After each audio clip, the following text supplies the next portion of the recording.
जय श्री राम। मैं आपका ब्रजभूषण राजपूत, विधायक चरखारी, बुंदेलखंड, जिला महोबा। दोस्तों,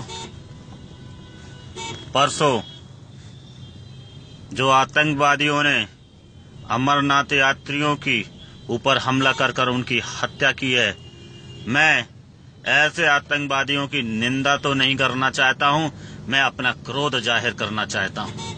मित्रों, ऐसे लोग चाहे जो भी हों, चाहे जिस मुल्क के हों, उनको ऐसी सजा देनी चाहिए, इस तरीके से उनको खदेड़ कर मारना चाहिए कि आने वाले वक्त में 7 जन्मों में भी वो लोग गोली क्या उंगली उठाने की भी हिम्मत न कर पाए हिंदू धर्म के ऊपर। मुझे बड़ा दुख होता है मित्रों कि हमारे देश में हिंदू धर्म के ऊपर आए दिन इस प्रकार की घटनाएं घटती रहती हैं। निश्चित तौर से मैं अपने देश के प्रधानमंत्री माननीय श्री नरेंद्र मोदी जी से और अपने उत्तर प्रदेश के मुख्यमंत्री आदित्यनाथ योगी जी से निवेदन करना चाहता हूं कि इस देश के अंदर 100 करोड़ हिंदू रहता है। ये 100 करोड़ हिंदुओं के सम्मान और प्रतिष्ठा की बात है। हम 100 करोड़ हिंदुओं का दिल दुखा है। अमरनाथ यात्रियों को मारने वालों को ऐसी सजा देनी चाहिए।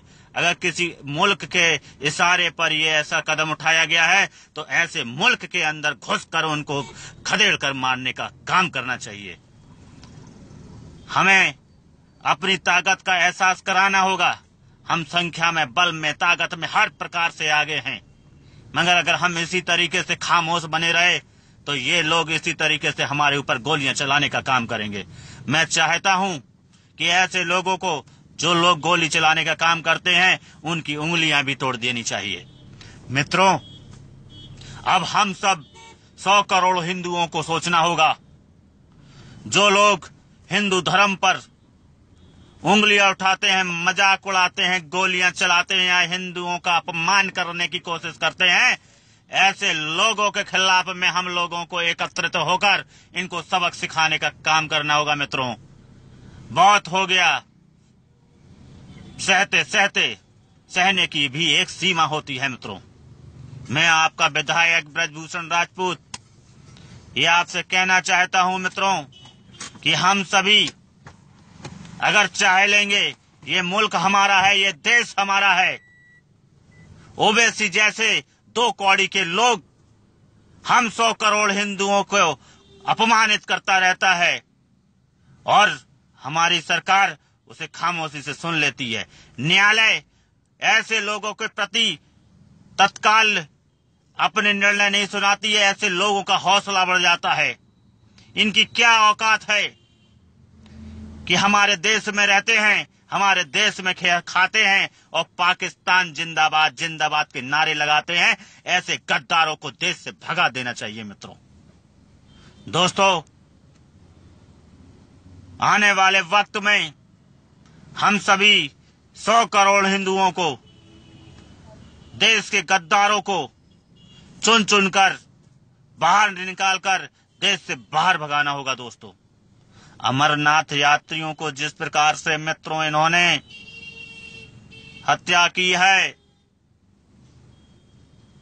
ऐसे आतंकवादियों को, ऐसे आतंकी संगठन को नष्ट कर देना चाहिए। दोस्तों, हमारा देश कितना उदारवादी देश है ये पूरा विश्व जानता है। जब देश आजाद हुआ था तो मुसलमानों को पाकिस्तान और हिंदुओं को हिंदुस्तान दिया था।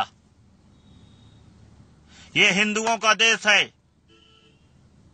अल्पसंख्यकों का देश नहीं है। मुसलमान कहते हैं कि हम इस मुल्क में पैदा हुए, इस मुल्क के हैं, हमें इस मुल्क से कोई नहीं भगा सकता है। हम भगाने की बात अभी तक तो कभी की ही नहीं है। अगर हम 100 करोड़ लोग भगाने की बात करने लगेंगे तो तुम यहां रह भी नहीं पाओगे। मित्रों, दोस्तों, अल्पसंख्यक का मतलब क्या है? अल्पसंख्यक वही है जिनकी संख्या नहीं है।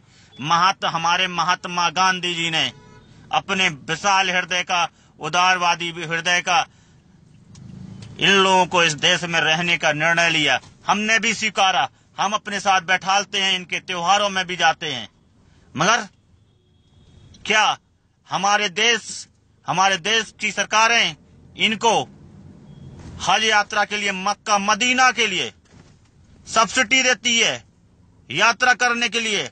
हम हिंदू कभी इनकी हज यात्रा रोकने का काम नहीं करते, जबकि ये लोग जब जाते हैं तो हम हिंदू भी इनका माला पहना के सम्मान करते हैं। मगर इनको भी सोचना होगा, अगर हम हिंदू अपना हृदय बड़ा कर कर इनके लिए सोचते हैं, विशाल हृदय से हम चलते हैं, तो क्या इनका फर्ज नहीं है कि ये भी हमारे आराध्य देव, हमारे हिंदुस्तान में, ये हिंदुओं का देश है, इस हिंदुओं के देश में भगवान राम का मंदिर बनना चाहिए। मित्रों, आने वाले वक्त में हम सभी 100 करोड़ हिंदू एक होकर भगवान श्री राम का मंदिर निश्चित रूप से बनाएंगे।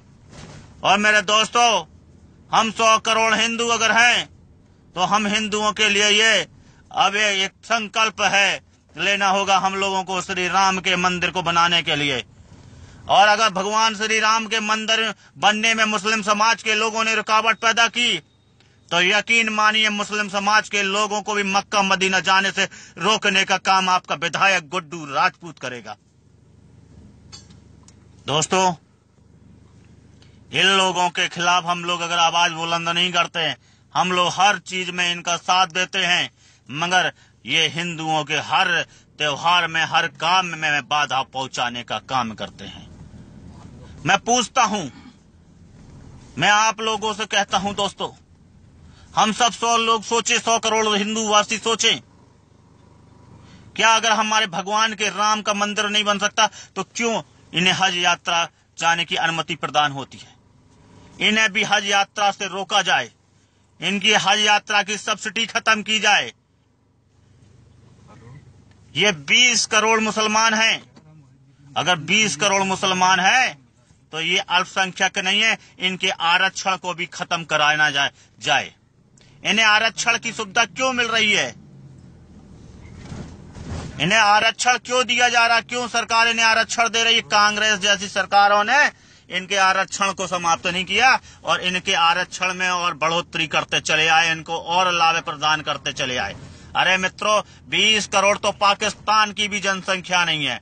20 करोड़ पाकिस्तान की भी जनसंख्या नहीं है मित्रों। अब ये लोग अपने आप को अल्पसंख्यक कहते हैं। मैं कहता हूं, कहां से ये अल्पसंख्यक हैं?